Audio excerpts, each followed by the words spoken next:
Uh, they want to dominate the world. This whole tariff plan was encapsulated in Project 2025. The chapter was written by Peter Navarro, who's now in the Trump administration overseeing it. And the opening sentence is not about we need to make America great, we need to reindustrialize America. The first sentence is about how the US is the dominant superpower and needs to remain the dominant superpower, and we have to stop China from taking our place. And so that's what this is all about. And how do you exercise dominion over the rest of the world when you're only 4.5% of the global population? You don't do it by outcompeting everyone. That is impossible. You do it by dividing and destroying everyone else and ruling over the rubble. So, Carl, where do you see, maybe we'll just put this up on the screen real quick. This one right here. So CNBC News, Trump officials Besant and Greer to meet with Chinese counterparts on trade, economic issues. So this is May 6, 2025. And Greer is the U.S. trade representative. And in his testimony in front of the Senate during his confirmation hearing, all he talked about was the U.S. needs to implement policies that will enable American domination over China. Where do you see all of this right now? And where do you think it's going to go, Carl? Yeah, I think Jeffrey Sachs gave a talk recently to Indian media. He basically said, United States hate China, not because of anything China done to U.S. in particular, but because China is successful. China is successful without, following the Washington model, without towing the line. And the fact that China has the level of China's success now challenged Washington's dominant position all across the field in AI, in technology, and in economy, and that's not acceptable. That's really what you just said about Peter Navarro. It's all about maintaining American dominance, American hegemony, and this is a real reason they try to bring China down. But they're doing this through really stupid way. This Trump tariff. I mean, Trump just gave a talk recently to a news conference. He said, "Well, China, they take advantage of us. Like they take everything from us in our trade. They have a $1 trillion trade surplus. They're taking $1 trillion away from us." I feel the same way about grocery store, right? Every time I buy so many stuff from the grocery store, they never buy anything from me. It's so unfair. And then Trump goes on to say, you know what? Now with the tariff of 145%,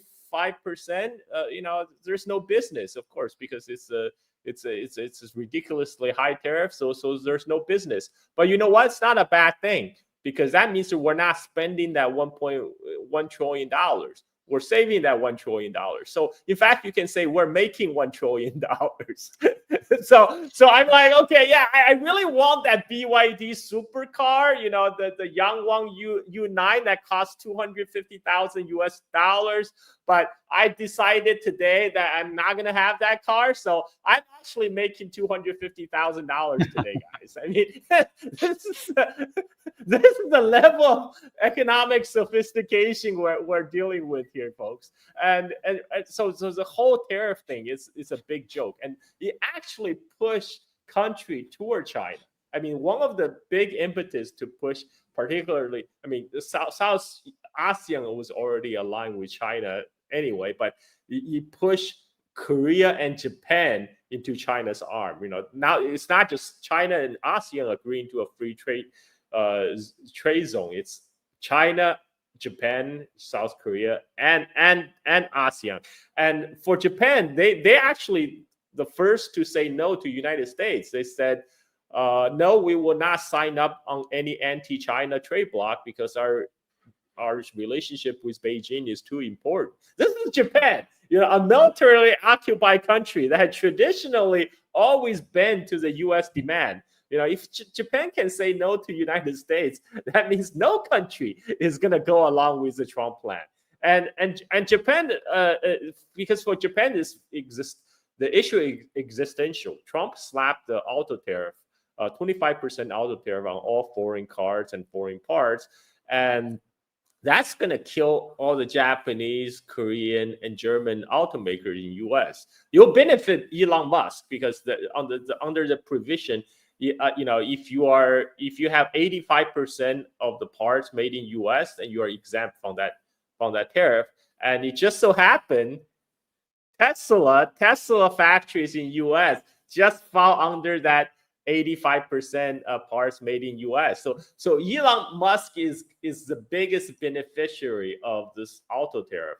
But Japan recognizes this is an existential issue, so they rather align with China now, on this issue than accept another, basically Plaza Accord 2.0 getting imposed on them. And in a way, Trump is a great peacemaker, folks. Trump has managed to bring the East Asia together. He's a great peacemaker for East Asia. And we're seeing that with Europe too now. EU and China just announced that they're in the talks to get rid of all the mutual trade restrictions. And this is the EU that imposed a lot of sanctions on China, first in the Trump first term and then through Biden's term. And now because of all the tariff Trump threatened them with, they decided, we better work with China. So Trump is helping, guys. Trust the plan. Trump. This is in the Chinese internet. There's a meme that Trump is actually the nation builder, right? The nation being China. Trump is actually a secret Chinese agent working to further the Chinese interests. It started as a joke, but if you actually look at how things unfold, I start to see logic of that. I mean, Trump is making China great again. Yes. Absolutely. And, the pretext the U.S. is using to pressure Southeast Asia, Japan, South Korea, even the Philippines specifically, because they have been really pulled into the U.S. orbit, and they kind of always have been, is that they're helping protect this region from China, which they portray as some kind of bully. And this goes for the whole status of Taiwan, which is actually part of China, even according to the U.S. and its agreements with China and under international law. The U.S. is always depicting this as we're here to defend Taiwan. But when you actually look at the policies, these policies are devastating all of these countries. Taiwan is an island province, devastating the local economy there. Japan and South Korea, the semiconductor industry, they have facilities inside China that are instrumental to their business. And the U.S. is trying to force them to sign agreements that would cancel all of this cooperation, force them to pivot toward the United States. And just like we were talking about Thailand and the high-speed rail that China is offering and the non-existent science fiction Hyperloop that was the U.S. alternative, this is what the U.S. is offering everybody. They don't have alternatives. And it is the U.S. which is actually threatening and undermining the peace, the prosperity, and stability of all of these countries. And we can already see what has happened in Europe, the European countries themselves, Ukraine specifically, what happens when the U.S. is able to exercise political control over these nations, override their own sense of self-preservation, their own best interests, and push them into a conflict that makes absolutely no sense any other way. And this is what I'm worried about is going to happen here in Asia. Yes, Japan and South Korea, they're speaking up to a certain extent. There's special interests in both of these countries that are losing because of U.S. coercion. But that was the case in Europe prior to 2014, when the U.S. really cracked down on Europe. They bent and they went along with it. Is that going to happen with Japan, South Korea, the island province of Taiwan? The Philippines seem determined. I was just looking at this. This is the island. This is the island province of Taiwan. Exports from the island province of Taiwan to the rest of China and Hong Kong. Obviously, you count them together as such a huge part of their export market. And then even in terms of imports, such a huge percentage is coming from the rest of China. And these are essential inputs for their semiconductor and electrical component industry. What about, this is the Philippines. Again, China, Hong Kong, if you put it together, much larger than the exports sent to the United States. These are export markets the U.S. cannot offer alternatives for. Thailand, again, same as kind of, if you count China and Hong Kong together, is almost comparable. But then when you look at imports, when we say imports, people act as if, well, you're importing all this stuff from China, so you're losing out on this. These are things that are coming in and propping up small businesses that are making a living for people. My wife has her own business, and she depends on importing goods and components and all kinds of stuff from China. And without that abundance, the overcapacity that the U.S. is complaining about, she wouldn't be able to make a living doing that business. And then and local manufacturing too, because they often need to import machine tools from China for their own local manufacturing. So to start your, this is what the Apple transition to India is about to find out, because when they're trying to shift more production of iPhone to India, they realize they need to bring Chinese machines, Chinese components to supply the new Foxconn factories in India. So you still need the inputs from China. And for Philippines, in case of Philippines, even the Philippines, now you can buy the most affordable EV by BYD. The BYD Seagull, which sells only for like $9,000 to $12,000 in China. Now you can get them in the Philippines. A little bit more expensive, probably accounting for tariff and taxes, whatever. You can get in the Philippines for $16,000, which is still very reasonable, very affordable. But you will not be able to get in the United States, folks. You will never get the BYD. You will not get the BYD Seagull in US. But even in the Philippines, they can buy it now, which made me jealous, because it's not even available in Bali yet. They're only gonna bring in maybe later this year or early next year. So all these economies are very intricately tied with China. Even Philippines under the current administration that's trying to pivot toward United States, because US is really not offering it's not really offering anything, any alternative to the Chinese investment. Speaking of Taiwan, United States is wrecking the Taiwan economy. What they're doing, TSMC, their largest customer was mainland China. Like 60% of their exports goes to mainland China to supply. So they supply chips or make chips for companies like Huawei. And US said, no, you can't do that anymore. And US want TSMC instead to put a lot of investment to open up plants in Arizona. And now Trump administration want them to form a joint venture with Intel, because Intel is in trouble. With their new chip manufacturing. So they want TSMC to share their trade secret with Intel. Right, U.S. often, when they talk about China, they often talk about forced technology. Yeah, stealing IP, forced technological transfer. Guess what? So they apparently just thought, okay, this is what we need to do to save Intel, is to force TSMC to share their secret with Intel, so Intel can come back. But TSMC is one of the main pillar of the Taiwan economy, and they are basically hollowing out Taiwan.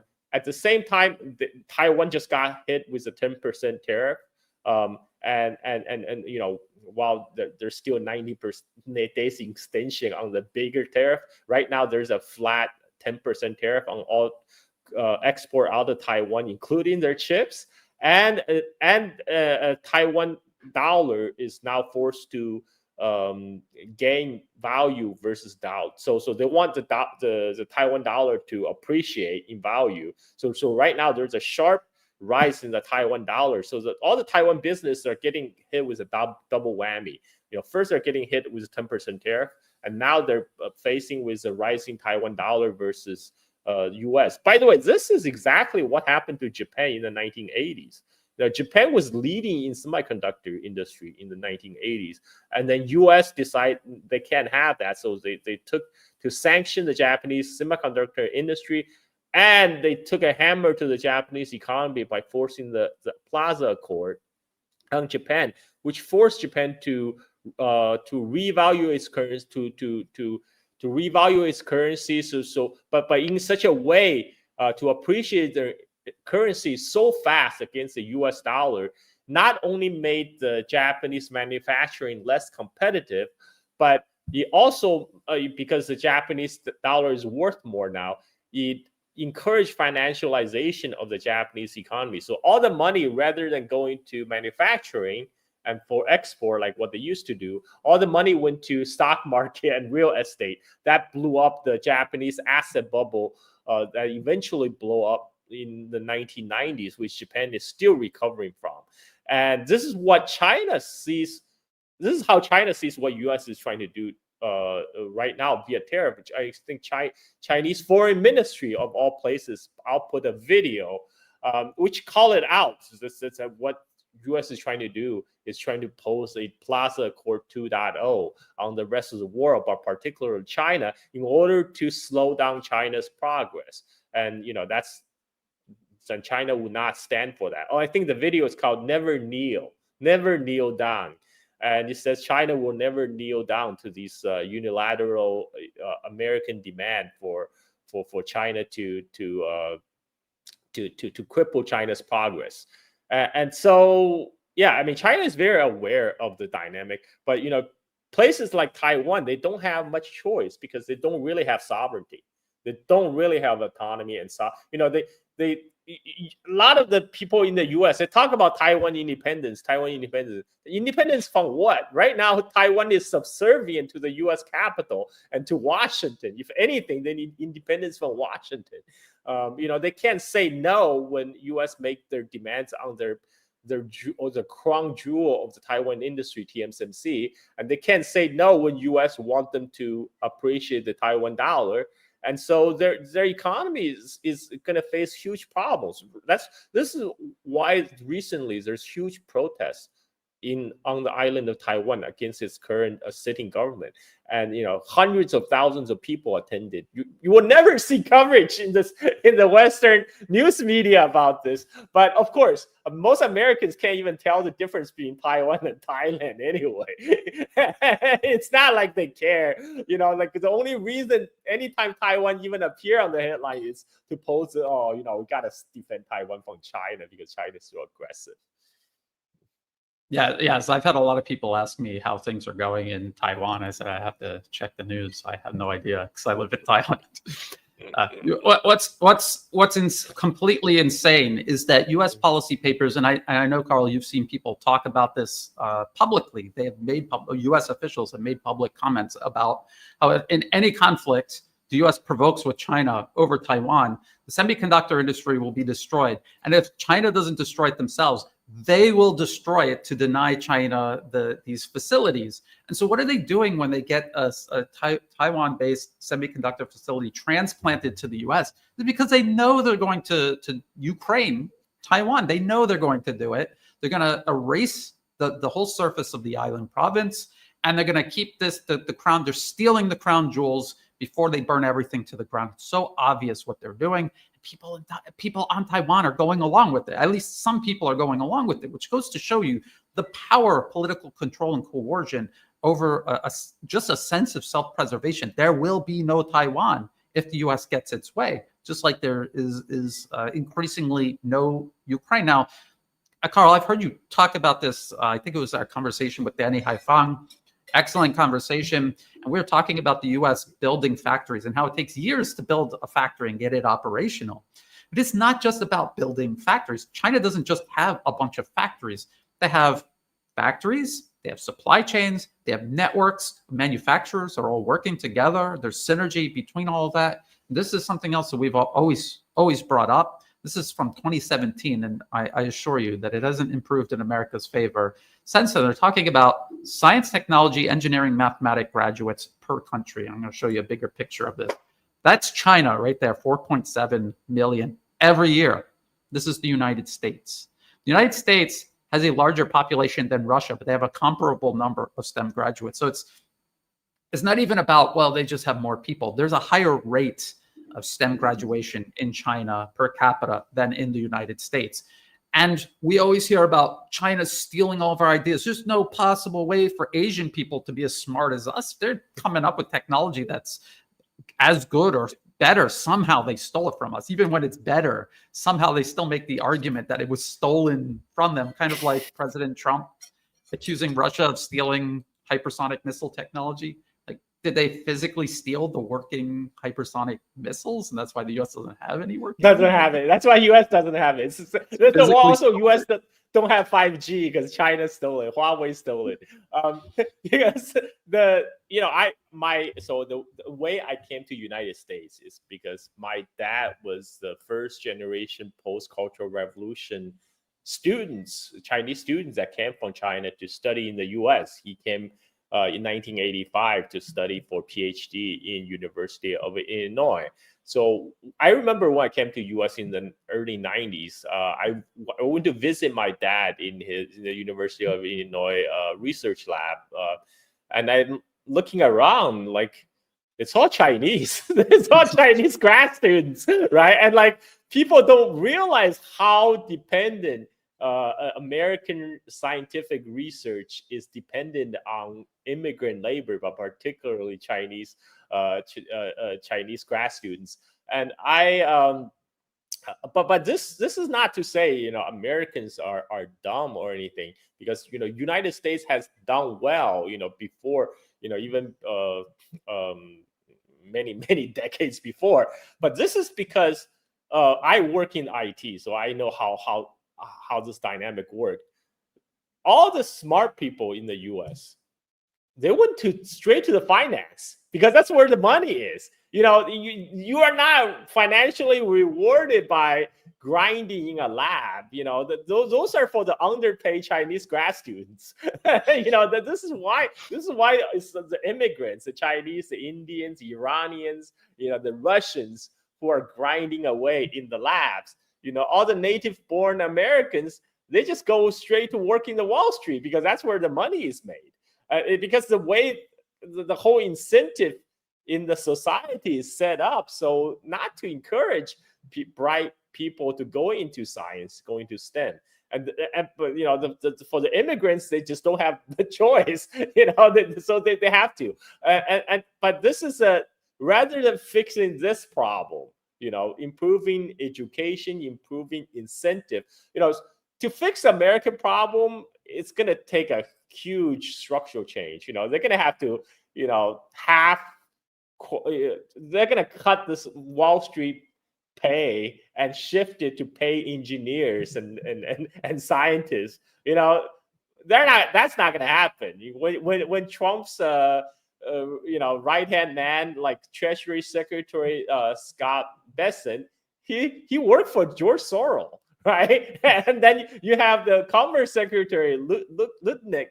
He was a Wall Street guy. These are the same guys that outsource jobs from offshore U.S. manufacturing to East Asia in the last 4 decades. And now they're the same people that claim they're going to bring the jobs back. I mean, come on. You have to be pretty gullible to believe that. It's never about bringing manufacturing back home. And, it's just, as you saw what happened with Apple. Apple, they just say, okay, we'll just shift enough production to India. How is that a win for United States? How is that bringing job back to United States? They just move it from China to India, and then all the Americans get made in India iPhone. That's it. How is that a win? But this is how. Oh, by the way, in terms of chip sanctions. So the chip sanction on U.S. chip sanction on Chinese chip company was very broad, so that any Chinese U.S. companies cannot buy chips that's made in China, which meant they're not just talking about U.S. companies in the U.S. For example, GM and Ford, they have factories in China making cars. Up to 2023, GM was making more cars in China than they make in America. Under the Biden chip sanctions, GM and Ford factories in China, they're not allowed to buy chips made in China to be used in the cars that's manufactured in their Chinese factory for Chinese consumers. I mean, that's how broad this kind of chip sanction was. It's not even impacting American consumers. This is to screw the Chinese consumers. Like, you know what? You can't get Chinese chip in your Ford and GM cars anymore. And this is also, this is also one of the reasons American business are getting squeezed out of China by these stupid American policies. There's when Trump is talking about $1 trillion trade surplus, he's looking at it from like a 19th century mercantilist point of view. Like, because back then it's very easy to look at the trade figures. You just look at import versus export. But today, because the economy is so intertwined, Apple, they make $60 billion of revenue in China $70 billion of revenue in China every year consistently. But these iPhones, they're made in China. They leave Chinese factory, go into the hands of Chinese consumers. They never go through custom. So that figure never get registered in the trade figures between US and China. But Apple is still getting lion's share of that profit. And that profit goes back to the Apple employees and their shareholders. And so really the problem in US is a distribution problem. It's because a lot of the multinationals, they were making money head over heels in China. But again, that money goes to the US 1%. This does not benefit, the average Joe six-pack in United States. So that was a real problem. But really attacking it from that angle, they just try to blame everything in China, everything on China.